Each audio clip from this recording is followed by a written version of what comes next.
Chào các bạn, rất vui được gặp lại các bạn trên kênh của mình. Xin giới thiệu với các bạn, đây là chậu hoa 10 giờ mà mình trồng theo cách là không cần tưới. Các bạn xem, hoa đang nở rất đẹp, màu hoa rất tươi. Đây là trong thời kỳ hoa đang nở rực rỡ nhất đó các bạn. Và đối với hoa 10 giờ, khi các bạn trồng không cần tưới theo cách như thế này, thì trong chậu lúc nào cũng ở trạng thái giữ ẩm. Do đó, cây phát triển rất là tốt và các bạn để ngoài nắng thì màu hoa rất tươi và đẹp. Và điều mình muốn chia sẻ với các bạn đó chính là cách làm rất đơn giản giúp các bạn có được những chậu hoa rất đẹp.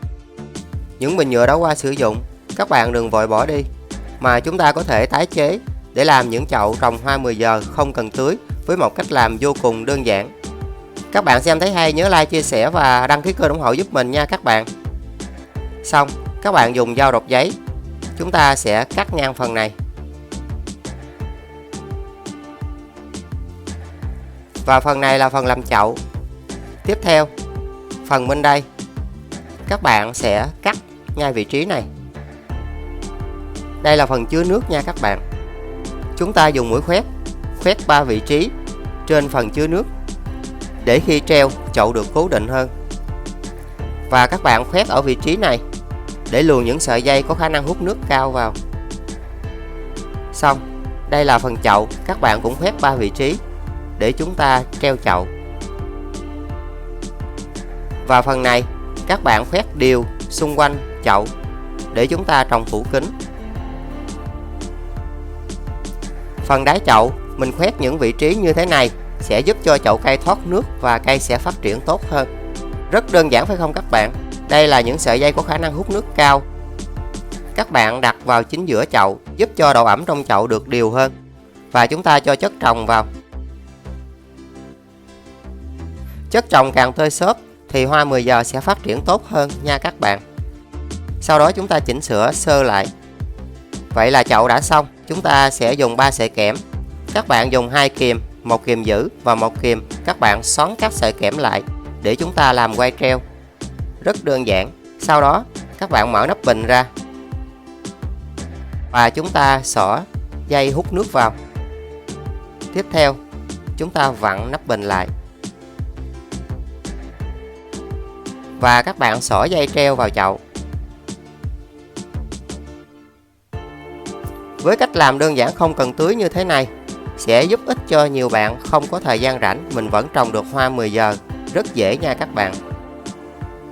Và trong khoảng thời gian ngắn thôi là chúng ta đã có được chậu cây không cần tưới. Khóm hoa 10 giờ nhiều màu các bạn chuẩn bị sẵn. Các bạn dùng kéo cắt thành từng đoạn nhỏ.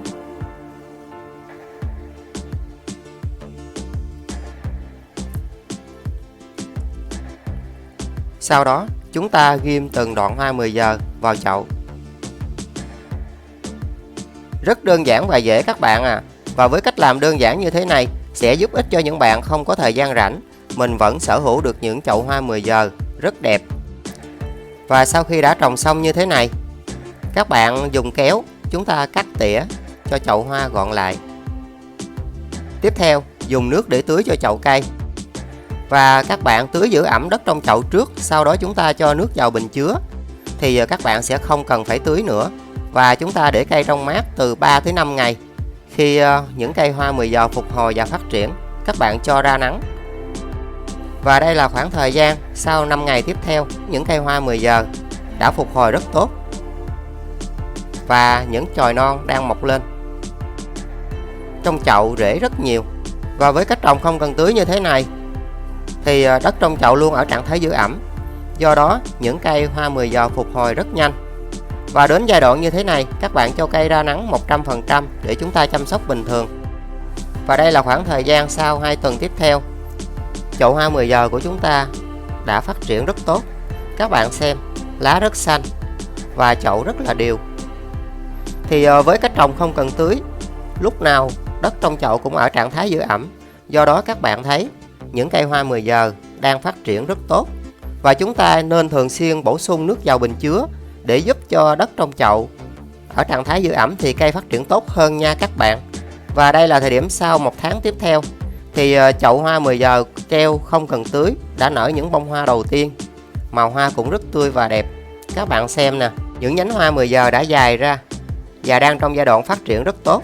Các bạn nhớ bổ sung nước vào bình chứa để giúp cho chậu cây phát triển tốt hơn. Và hiện tại nụ hoa trên cây đang rất nhiều. Và chúng ta nên để ngoài nắng thì hoa 10 giờ sẽ phát triển tốt hơn.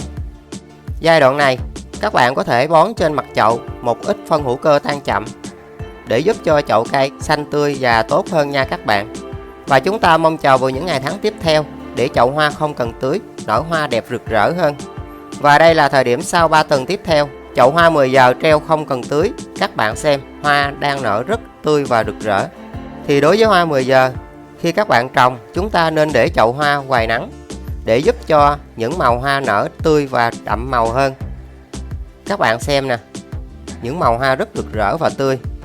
Và chúng ta nên bổ sung nước vào bình chứa để giúp cho đất trong chậu ở trạng thái giữ ẩm thì cây sẽ phát triển tốt hơn. Và chúng ta nên thường xuyên bón bằng những loại phân hữu cơ, cây sẽ bền hơn nha các bạn.